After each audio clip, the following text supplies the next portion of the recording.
So I went to work today. I work at Goodwill. I'm a donor greeter. As a donor greeter, we stand in the back of the store. We take in donations, and we sort through all the donations and put them in different categories. Is basically what we do. So today, I'm sorting through a big trash bag full of purses. We get all kinds of purses. We got a lot of purses coming through there. Most of them are cleaned out all the way. But it just so happened that in this trash bag full of purses that I was cleaning out today, someone left all kinds of junk in them old purses. I was dumping them out, cleaning out the pockets, and I started finding quite a few stamps.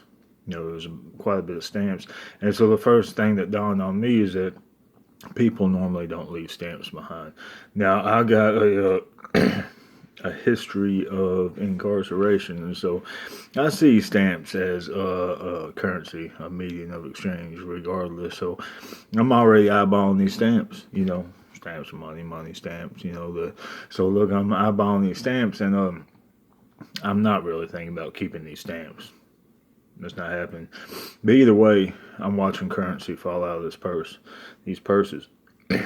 And so I kept on dumping them out. And sure enough, I picked up another purse out of the trash bag. And I started dumping out, and out falls a $50 bill. So, of course, there is a camera right kind of over my head, just slightly behind me. The purses I'm dumping out are in front of me a little bit. But I think maybe where the $50 bill fell in front of me was just to the little left, a little to the left where I think a camera might have been able to see the $50 bill. So, but either way, I quickly clenched the $50 bill in my hand and keep on moving, just staying busy.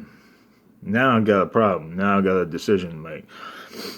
So I'm going through the purse and I give it another shake, and the $100 bill falls out.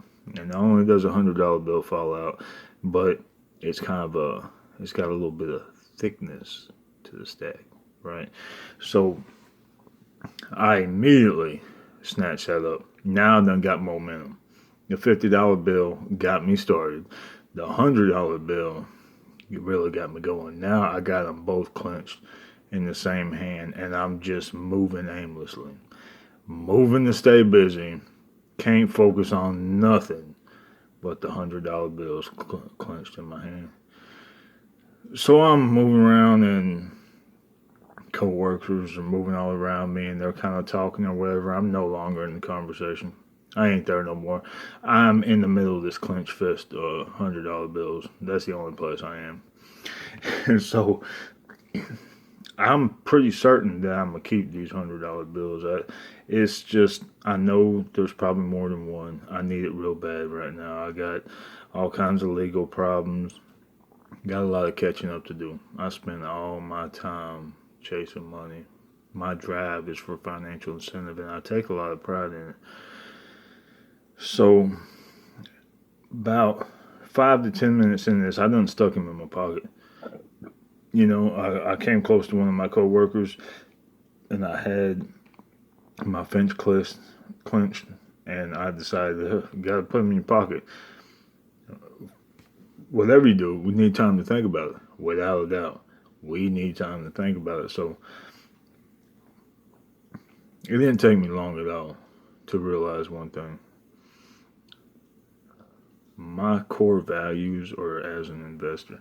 I love being long winded, and I love looking deep, deep into the future at long term financial goals. And what is real important about long term financial goals is that you have to have a foundation of financial income. My job is that foundation. It's against the rules, it's against policy to take the money, right? And I can't ignore it. I can't ignore the threat to that consistent flow of financial income that I could plan and manage my long term goals by. So I know, I knew the whole time this is going to be extremely hard to do. If I do decide to hand this money over, it's going to be extremely hard. Now, there wasn't much risk involved at all. It's a Saturday. There wasn't hardly any supervisors there. The lead supervisor, that's most likely the one that watches the camera, gone home for the day. There's a loss prevention team that monitors the cameras from corporate. You know, they don't have to actually be in our store to monitor the cameras. And these cameras are pretty high tech. They go 360 degrees. They've been described to us in that kind of way. And there's a chance that they have used a fake shopper, you know, or in a kind of way, a fake donor. They came and dropped off these purses with money in it to test the integrity of the employers. I didn't necessarily really think that that might have been the case, but it was lingering in the back of my head, and that little bit of a threat, that little bit of a risk, had a dramatic impact on my potential for long term goals. But the most important thing that I realized after the fact is that credibility is the most important thing you could possibly gain. So I ran to the supervisor and I said, I found a lot of money. And she said, well, how much did you find? I said, well, I seen $100 bills. I haven't counted it, but I got a lot of money in my pocket. And I whipped it out and I started counting, and I couldn't even get through counting it.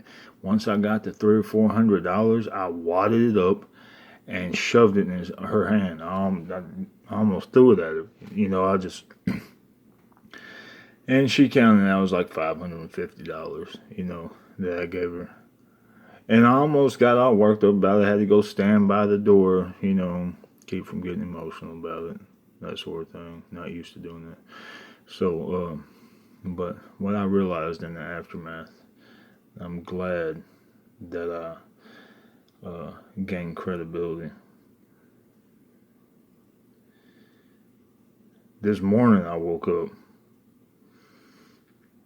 with $12.50 in my savings account and I think $18 in my checking account, a dollar bill in my pocket, and some change on the dresser. And I ran into an opportunity today to either be $550 richer or gain credibility with my employer and credibility in general with my network. And I chose to gain credibility with my network instead of being $550 richer. In retrospect, $550 is one of my paychecks. It's 2 weeks worth of work. In the moment, it seemed like a whole lot more than 2 weeks worth of work that I was willing to take that chance for. The credibility that I'll be able to take with me will have very, very large returns, well over $500. It says I can be trusted with a position that pays more. It leaves a solid ground for a reference. I can encourage that reference to be used in the future. I can go apply for a job for $5 to $10 more an hour real easily. And when they look at my record, I could look at them with confidence. And I could tell them, here's a number. Call them and they'll tell you whether or not I can be trusted. My name's Andrew Walters. I just wanted to talk about credibility for a minute.